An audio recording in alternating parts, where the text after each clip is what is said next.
It's finally time. After dozens and dozens of hours of research and planning and slowly gathering parts, it's finally time to start on the K-swap project for my CRZ.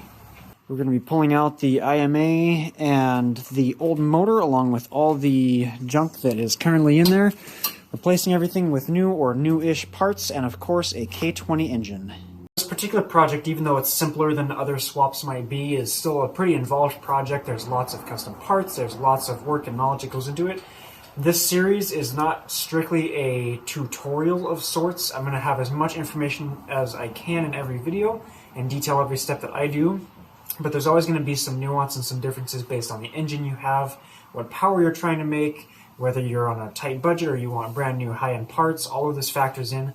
So I would love if you watch my video series and learn what I've learned along the way, but also make sure to do your own research and just try and find out what's going to work the best for your particular vehicle.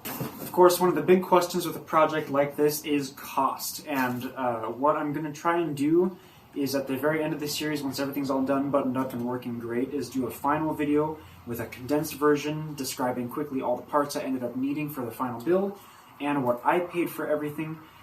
So if you are coming here after this whole series is done and you just want a quick overview of how everything worked, make sure to look for that video. Now, this particular video is not going to be the most glamorous part of the project, but it is necessary, of course. So today we're going to be removing all the body panels, the hood, taking out extra stuff from the engine bay and kind of prepping to remove the stock system. There's quite a bit that's broken in here and stuff that's been pulled out that won't be reused, so we're going to get started on that today.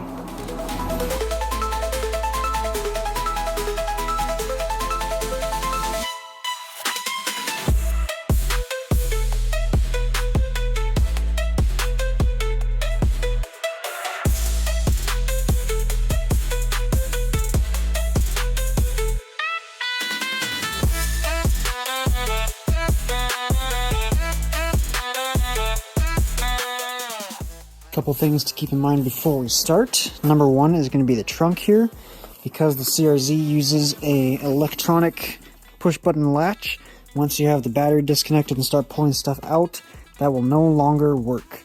So to have access to the IMA and everything down here in the trunk, make sure you pop that before you take out the battery and put a piece of plastic or a towel or something over the trunk latch so you can close it most of the way without it actually clicking shut, and you'll have access to that later once there's no power.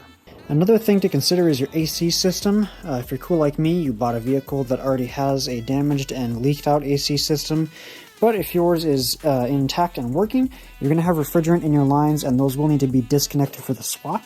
You can either take your vehicle to a shop before beginning this project to have them properly evacuate the lines, or you can do it yourself with the vacuum pump and some extra parts. Either way, just do keep in mind it's illegal to just open up your AC lines and blow all the refrigerant out into the air, so do remember to get that done before you start pulling everything apart. Now, normally to remove the front bumper, you'd have a piece of plastic here that needs to come off, some 10mm bolts and some Phillips head screws down here, and more clips and bolts on the underside. These plastic clips just pop out like so to remove them. But if you're cool like me, you bought a wrecked CRZ that doesn't have any of that, so I can remove these quick release zip ties and get started fast. Now, if you've never removed a bumper before, one of the most nerve-wracking parts can be unclipping it from all of the tabs here. There's a couple that are right next to the fender, and then some that run underneath the headlight. These just take some force to pop out, and it can be a little stressful thinking you're going to break something. It's handy to have a plastic trim tool nearby to help pry without marring the bumper and lift those tabs out of place.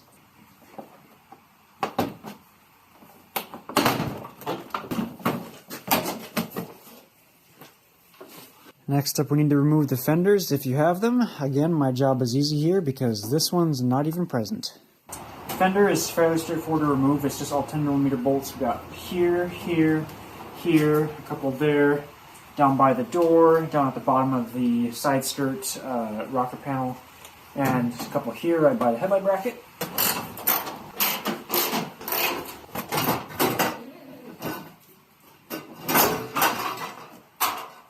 I'm going to take the headlights off as well. Again, that's mostly 10mm bolts down here by the fender, down here, and up top, most of which are already removed.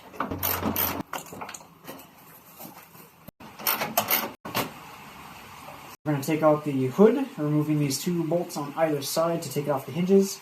I also have these gas struts that will be coming off.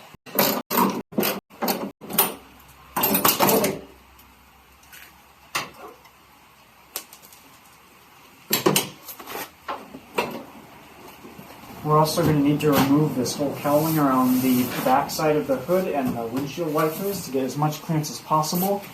I'm personally going to be removing this engine out of the top and putting a new one in through the top instead of lifting it and dropping the subframe because I don't have the tools for that.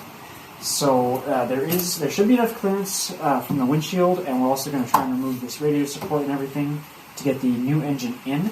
So that's the route we're going to go. Now, the radiator in this car is pretty bent up and shot, and the mounts are broken, so we're going to be replacing those, obviously. But I noticed looking at this, that this cross member here actually appears to just be bolted on. I'm not sure if that's a factory thing on all the CRZs, or if this was wrecked previously and this is a repair part. So if you have done this project before, or are diving into a similar replacement, let me know if yours is the same way. But we're going to unbolt this and see if we can take this member out, because that'll give us even more room to work with.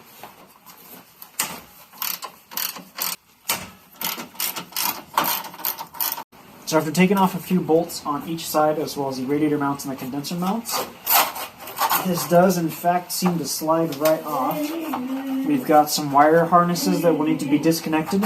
This bracket and the hood release can stay bolted to it, but we will get the rest of this disconnected so the whole thing can be taken away. So you may be wondering, is removing all of these body panels actually necessary? And like with a lot of the stuff in this video series, that's going to depend on which engine specifically you're using and some other factors. The short answer is no. The fenders you can definitely leave on if you want to, depending on which engine you're going with and how you do the installation removal. You can even leave the bumper and the front radiator support on. There might be enough space to squeeze the engine out without even touching that. The cowling on top, that definitely has to be removed. That frees up a huge chunk of space above the engine for clearance. But I'm taking them off because they're already damaged. I'm replacing with something new. They have to come off at some point. And for your particular project, you may want to remove them anyway just to avoid the potential of scratches, other damage from using tools or people leaning on it, helping move the engine, that kind of stuff. So if you want to take the safe route, go ahead and remove them. It doesn't take a lot of effort or time. Yeah, even though I haven't showed you all the exact steps you need to do, it's just a few minutes of removing clips and hardware. So it's definitely worth doing it if you want to be extra safe with the body panels.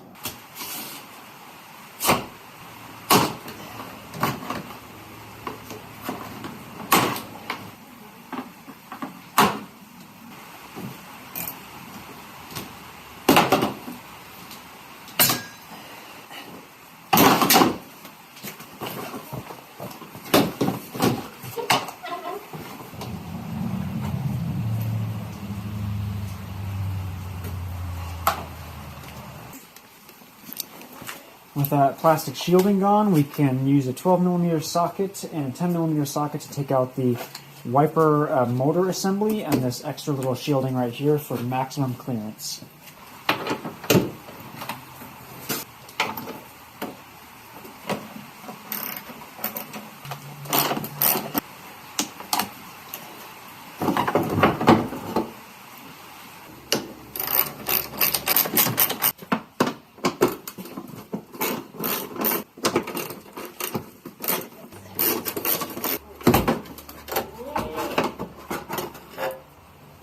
Okay, so with that tray out of the way, you can see we have a ton more clearance back behind the engine there. This one's, of course, going to be super easy to get out because it's smaller, but that should give us enough room to drop the K20 in from the top as well.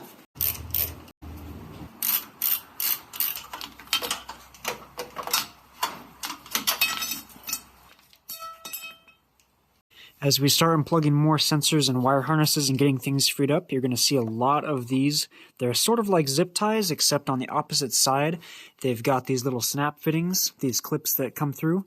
So how to remove those, we're just going to use a pair of pliers and squeeze these tabs together to push it back out from wherever it's mounted. Alright, we're going to keep moving with clearing out stuff from the engine bay to give us as much space as possible. I'm going to get rid of this eBay style air intake we have here.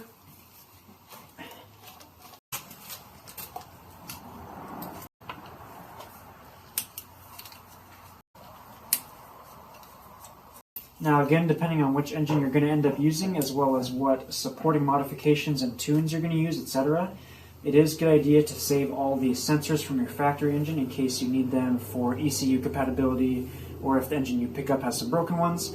In most cases, you can use some of the CRZ sensors to replace them and they'll work just the same.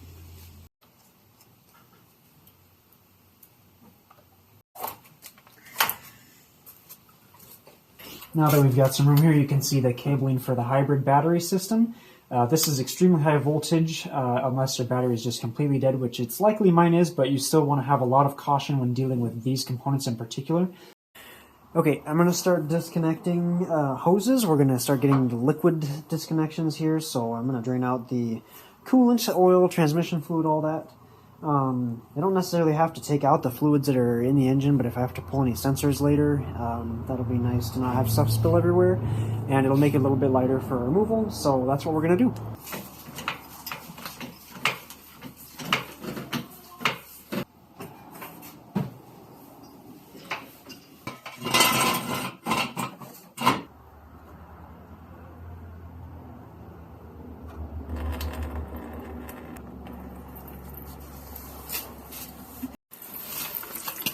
Alright, we got a little drain valve opened up there, so we'll let that bleed most of the coolant out before I take off some hoses, just so I don't get splashed with anything.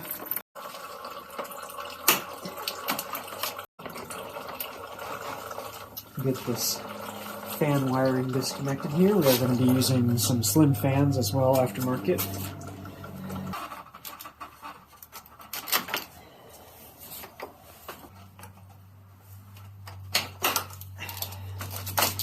Fan harness disconnected here.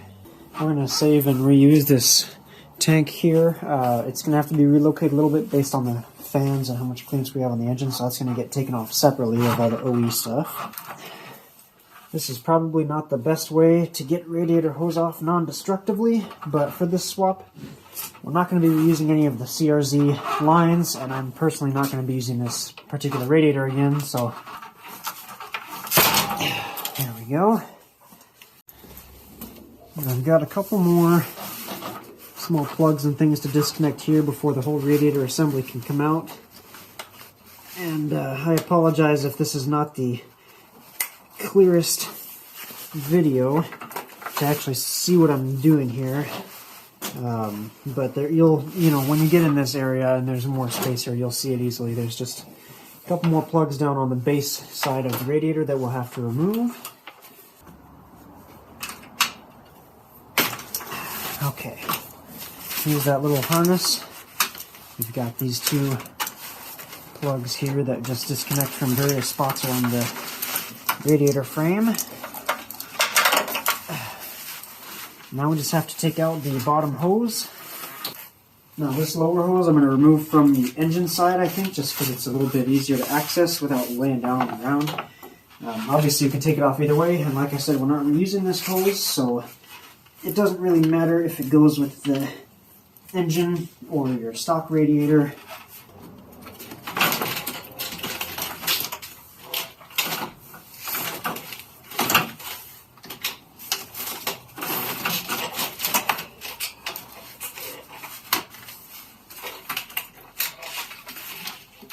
Alright, we have our complete radiator out of the way. Alright, we got our upper hose here, lower one we disconnected right there. We've still got our AC line to and from the compressor, so we'll have to disconnect those. Again, make sure it's fully discharged first. I'm also going to drain the oil out, take out the filter and the bolt on the other side, and get that out of the way.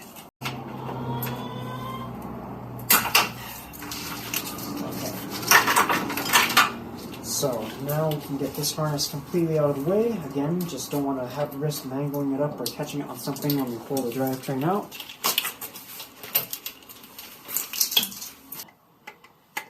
AC lines disconnected from the compressor here.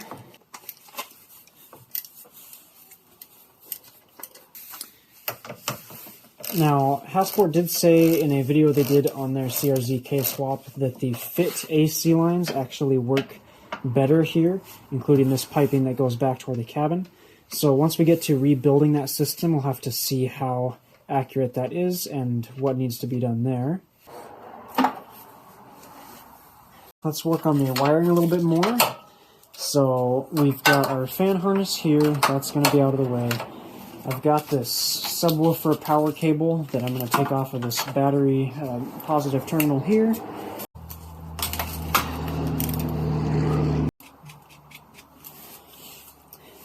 Eventually we're going to wire our starter power to this block, so I'm going to leave this nut here for future use.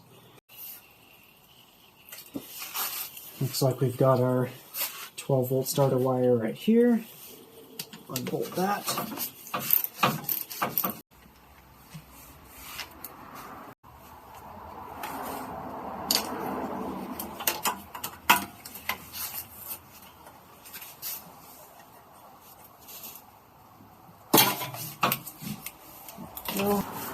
Now, anything that is electrically related to the hybrid IMA system is going to be marked with safety warnings and this bright orange plastic cabling or tubing.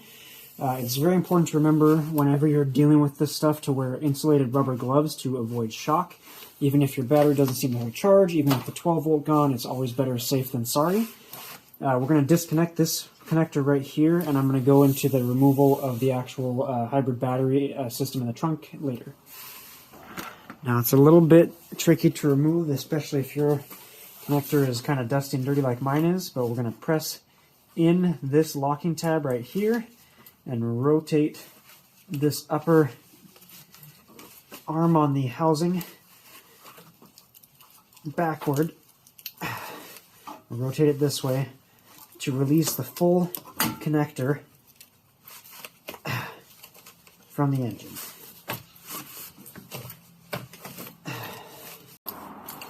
Now on our positive battery block here, there is a 12 volt wire from the battery that leads in to the IMA harness and runs back with that cabling.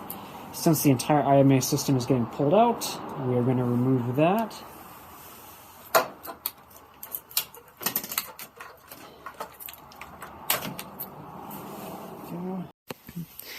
Now you can see with that IMA cabling removed, we have a lot better access to the shift cables and linkages, so we can take those out too. I'm going to remove this bracket that the IMA cable was attached to.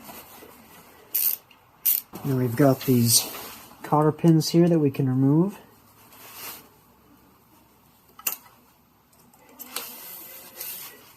And this one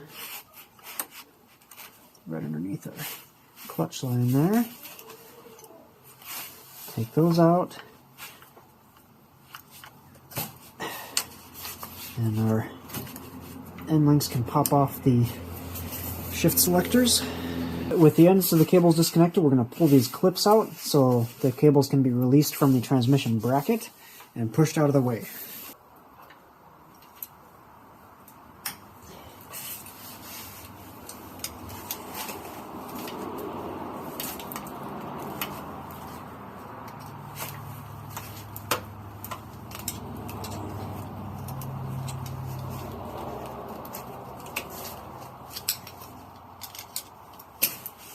Go.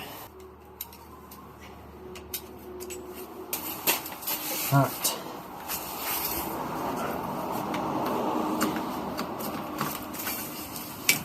Now our shifter cables are clear of the transmission. I'm going to remove the factory ECU here since we will be using the Civic one instead.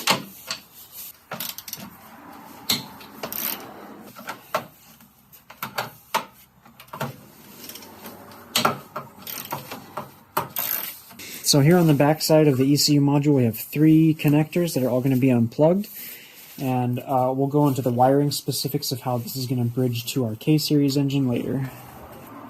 We're going to depress this small tab in the center and move the locking arm backward, just like with the hybrid connector.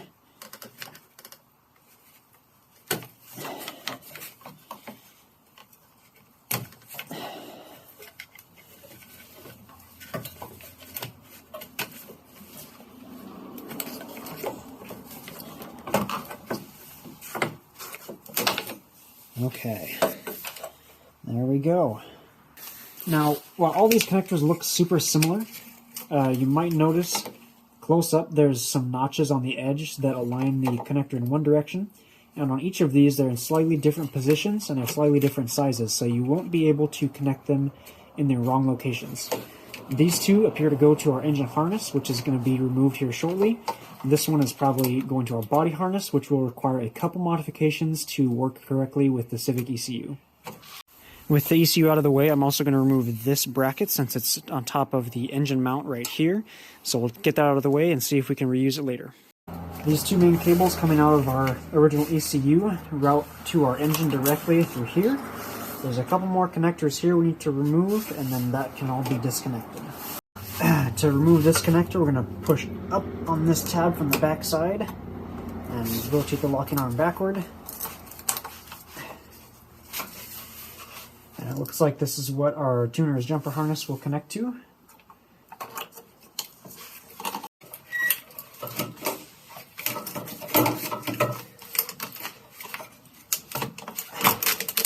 So we've got this one side slid off the mounting bracket here. Now we can reach in with a little wrench and disconnect that. Alright. Okay. With that out of the way, we can disconnect the CRZ harness with this plastic clip here.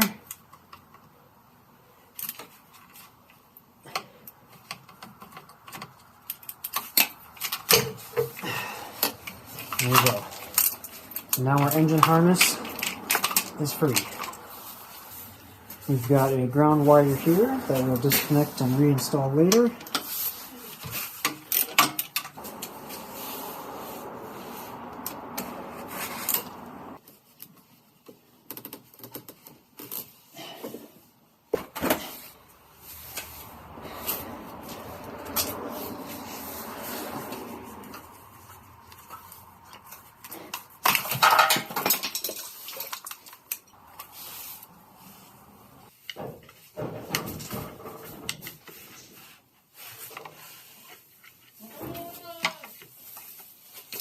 Alright, next up we're going to disconnect this clutch line right here. We've got a mounting bracket there. This plastic one, which is broken off on mine, but it was connected to that metal IMA bracket we removed earlier. It runs down here. This line comes around and runs up to our master cylinder, hiding right back there, which we will be replacing to get rid of that obviously terrible clutch delay valve.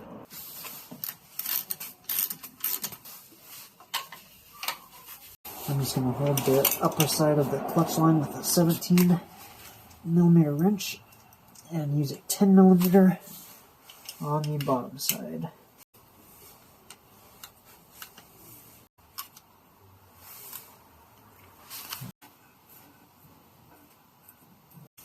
Disconnect our clutch hardline here. Okay, next up we're going to disconnect what looks like probably the fuel line right here.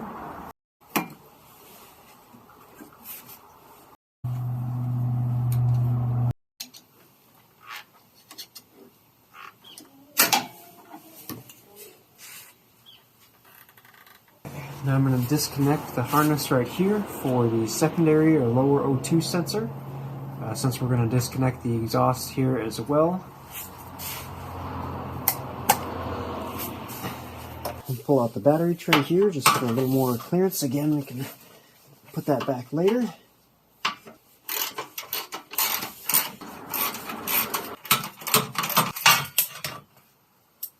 Next, we're going to get the wheels pulled off on both sides so we can get to our axles.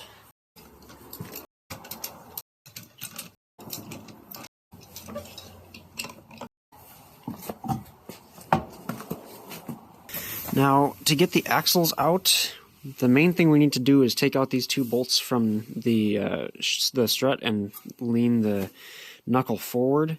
Take off the axle nut, obviously, and then we can kind of wiggle the axle free with enough play there.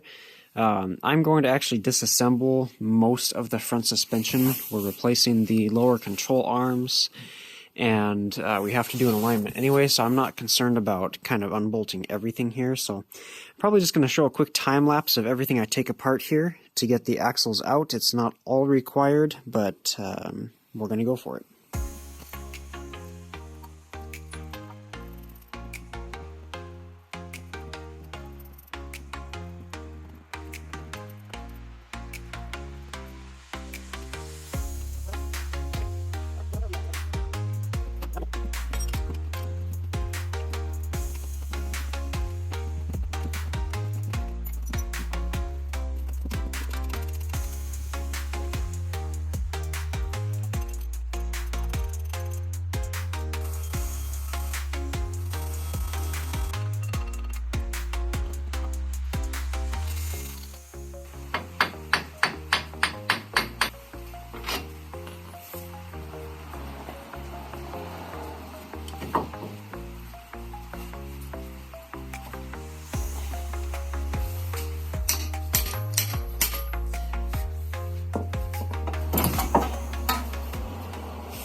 I ended up placing a crowbar underneath the transmission, resting it against the axle right here and hammering the end to pop it off to the intermediate shaft seal. And there we have it. We'll do the same steps for the other side, and then the engine will be pretty much free. With the axles out of the way, the only thing left to do is unbolt the exhaust and take out this hose back here. I'm going to try and reach in with pliers and remove that clamp and pull the hose off. I'm not going to be able to get video while I'm doing it, but now you can see where it's located back there. It's this hose right here, and it just right there. We'll pull that clamp off and remove it, and then we'll take the bolts off of the exhaust down here as well and disconnect that. That's the final piece of the puzzle. Then we can loosen up the engine mounts and it's ready to come out. Alright, as you can see here, I got the clamp scooted up the hose. It's not disconnected. It's proven to be very difficult with the amount of space here. So what I'm going to do is let it kind of rip itself off as we get the engine out. You know, if we can reuse it, then great. If you end up not needing to reuse this, a different hose is required.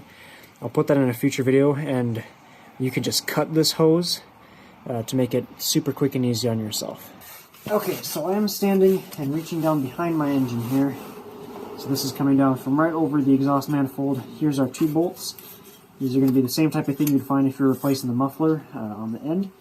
Just a couple 12mm bolts with some springs, and they're quite rusty, so it's going to be a treat to get them out.